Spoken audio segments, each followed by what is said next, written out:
दोस्तों नमस्कार। दोस्तों आज वसई विरार शहर महानगर पालिका की सर्वसाधारण सभा, जिसे महासभा या जनरल बॉडी मीटिंग कहते हैं, वो थी जिसमें एक विषय पर सत्ता पक्ष और विपक्ष के बीच काफी देर तक गर्मागर्म बहस नहीं तो चर्चा हुई और वो विषय काफी अहम है। वो विषय है वसई विरार महानगर पालिका अंतर्गत वसई विरार शहर महानगर पालिका महापौर मैराथन के आयोजन से संबंधित। महापौर मैराथन का 13वां संस्करण इस साल है और उसके लिए आज सदन पटल पर प्रस्ताव लाया गया था। प्रशासकीय मान्यता मैराथन के लिए जो खर्च आने वाला उसके लिए, उसमें 4 करोड़ के लगभग का पूरा बजट बताया गया है। 3 करोड़ 96 लाख के ऊपर का मैराथन का। तो मैराथन का प्रस्ताव जो महासभा में चर्चा के लिए आया, तब सत्ता पक्ष और विपक्ष में काफी देर तक बहसबाजी नहीं हम कहेंगे, लेकिन चर्चा हुई और विपक्ष ने प्रशासन पर कई बड़े आरोप किए। विपक्ष का कहना है कि जिस तरह से इस मुद्दे पर जो जानकारियां दी गई है प्रशासन द्वारा, वह जानकारियां आधी अधूरी है और पिछले सालों में जो रेवेन्यू मैराथन के लिए जमा हुआ उसका कोई हिसाब नहीं दिया गया। तो विपक्ष ये मांग कर रहा था कि आज इस प्रस्ताव को स्थगित करके अगली बार आंकड़े के साथ प्रस्ताव लाया जाए, तब इसे पारित किया जाएगा। हालांकि सत्ता पक्ष ने इसे मंजूर करने के लिए, विपक्ष भी मंजूर करने के लिए तैयार था और उसने कहा कि प्रस्ताव को लेकर उनको आपत्ति नहीं है, लेकिन प्रस्ताव में उन्होंने कई चीजें खामियां विपक्ष ने बताई।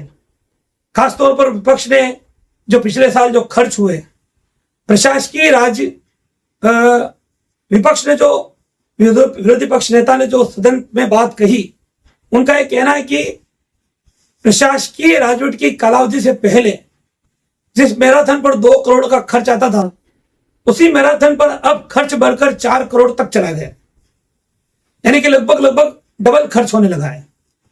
उन्होंने ये बात कहा कि प्रशासन ने जो खर्च बताया उसमें करीब 22 लाख रुपए सिर्फ एक इवेंट के, 3-4 घंटे के एक इवेंट के फोटोग्राफी वीडियोग्राफी पर खर्च किया गया। ये मैं नहीं कह रहा हूं, तो ये सदन में महासभा में आई आधिकारिक जानकारी। तो उन्होंने साथ ही साथ ये सवाल उठाया कि जो प्रतिभागी इसमें सहभाग लेते हैं उनसे जो फीस ली जाती है वो है, या फिर कोई स्पॉन्सर जो अपनी तरफ से जो कुछ स्पॉन्सर करते हैं, चाहे वो कैश रकम करते हैं, चाहे वो कोई चीज कोई सामान स्पॉन्सर करते हैं, तो उनका कोई जिक्र नहीं किया गया है। अब जब अगर उनका ये सवाल जायज भी है, अगर मान लीजिए बजट 4 करोड़ है, उसमें से जो फीस जो प्रतिभागी, कई हजार प्रतिभागी जो फीस देते हैं, 850 रुपया 750 रुपया फीस है और उसमें 18% जीएसटी अलग से होता है। जीएसटी सरकार को जाता है, लेकिन 750 रुपया महानगर पालिका के खाते में रहता है। तो कई हजार लोग वो 750 रुपया के हिसाब से जो पैसा भरते हैं वो जमा में आना चाहिए। उसके बाद जो स्पॉन्सर अगर कुछ सामग्री स्पॉन्सर करते हैं तो उसका खर्च बच रहा है, तो ओवरऑल खर्च कितना है, जो 4 करोड़ का बजट है उसमें से कुछ बचत हो रही है क्या, इन सब चीज को आंकड़ों को लाया जाना चाहिए था, लेकिन ये आंकड़े नहीं लाए गए। तो इस पर विपक्ष ने मुद्दा सभा में उठाया और उन्होंने इस मुद्दे को स्थगित करने की मांग की। हालांकि स्थगित नहीं हुआ और ये मुद्दा सदन में पारित हुआ, सर्वसम्मति से पारित हुआ। विपक्ष भी उसमें सहयोगी रहा, पारित हुआ। लेकिन कहीं ना कहीं इस पूरे मामले पर विपक्ष ने अपनी पुरजोर आवाज उठाई। ज्यादा से ज्यादा आपको बता दें कि पिछले कई सालों से हम पत्रकार जो ग्राउंड पर काम करते हैं, लगातार महापौर मैराथन को लेकर हम कई सवाल उठाते रहे हैं, खासकर खर्चे का हो और महापौर मैराथन में होने वाली अनियमितताएं हैं, उनका हमने सवाल उठाया है। महापौर मैराथन के लिए जिस तरह से रोड को चमकाया जाता है, रोड पे खर्च किया जाता है, उसका हमने सवाल उठाया है। लेकिन आज दिन तक प्रशासक राज में 4 साल में इस पर कोई ध्यान नहीं दिया गया। पिछले साल मैराथन नहीं हुई क्योंकि चुनाव का समय था, आचार संहिता थी, और इस साल फिर मैराथन होगी। अब क्या ये बार फिर से बॉडी बैठी है और ऐसे में अब मजबूत विपक्ष भी है। 2020 से पहले विपक्ष नहीं हुआ करता था। ऐसे में क्या इन सब चीजों में सुधार होगा, ये सवाल बताया। तो फिलहाल इस वीडियो में इतना ही। नमस्कार, जय हिंद, जय महाराष्ट्र। जमा झालं ते किती ते तरी सांगावं। शेट्टी साहेब, हाच विषय मंजूर करू आणि नंतर तुम्ही एकत्र बसून जे काय 3-4 वर्षामध्ये आहे सगळं घेऊन बसा। मग आपल्याला कुठे काय काटछाट करता येतं, काय करता येते ते बघा, मंजुरी घेऊ।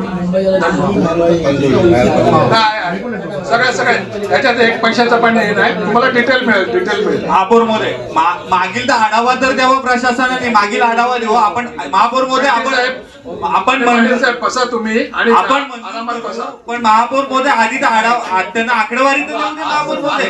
आपण नंतर तुम्ही आरामात नंतर विषय घ्या, मग नंतर विषय घ्या, स्थगित ठेवून नंतर विषय घ्या। ज्यावेळी आकडेवारी प्रशासन देईल त्यावेळी घ्या ना। प्रशासनाने नाही आकडेवारी तर द्यावी, आकडेवारी देऊ दे प्रशासन, मग घ्या ना। प्रशासनाने सगळी आकडेवारी देऊ दे, त्या प्रशासन पारदर्शक असलं पाहिजे ना। आकडेवारी देऊ विषय मंजूर आकडे तर द्यावे प्रशासनाने, आकडेवारी द्यावी प्रशासनाने। विषय क्रमांक 10 विषय मंडळ साहेब आरामात घेऊन तुम्ही एक ऐका माझं ऐका। आता सभागृहासमोर प्रशासन देऊ दे ना आकडेवारी। अडचण काय महापौर आरामात तुम्ही घेऊन बसा। नाही देऊ दे ना, जे आहे ती देऊ दे। तुम्हाला A to Z Patil Saheb A to Z सगळी माहिती घेऊन बसा। महापौर महोदय 115 लोकांना कळू दे ना काय आकडेवारी आहे काय। महापौर महोदय मंजुरीला कोणी विरोध केलाय? मंजुरीला कोणीच विरोध केला नाही, पण गेल्या वर्षीचे स्पर्धक पेड म्हणजे ज्यांनी शुल्क भरलेले असे स्पर्धक किती आणि त्याची रक्कम किती जमा झाली हे तर द्यायला पाहिजे ना त्यांनी। बाकी तर सोडा, बाकी डिटेल नाही विचारत, खेळाडूचं तर द्यायला पाहिजे। एक मिनिट आता या माननीय महापौर महोदय, सन्माननीय सभागृह, माननीय विरोधी पक्ष नेते श्री पाटील साहेब यांनी जे काही प्रश्न उपस्थित केलेले आहेत त्यांना हवी असणारी माहिती या क्षणी या ठिकाणी नाही, गेल्या 2-3 स्पर्धांची आपल्याला माहिती आहे। नाही मला बोलू द्या, आता या क्षणी नाहीये। तुम्हाला ही सोमवारी माहिती माझे उपायुक्त श्री मोठे तुम्हाला माहिती देतील। पुढच्या महासभेचा विषय नाही, आपल्याला माहिती पाहिजे। महापौर महोदय सगळीच्या सगळी माहिती मिळेल एकदम। महापौर महोदय, जर या विषयाचे गोषवारे तयार होत असतील आणि प्रशासनाकडे आकडेवारी एक मला बोलू द्या महापौर साहेब, या सगळ्याच्या गोषवारे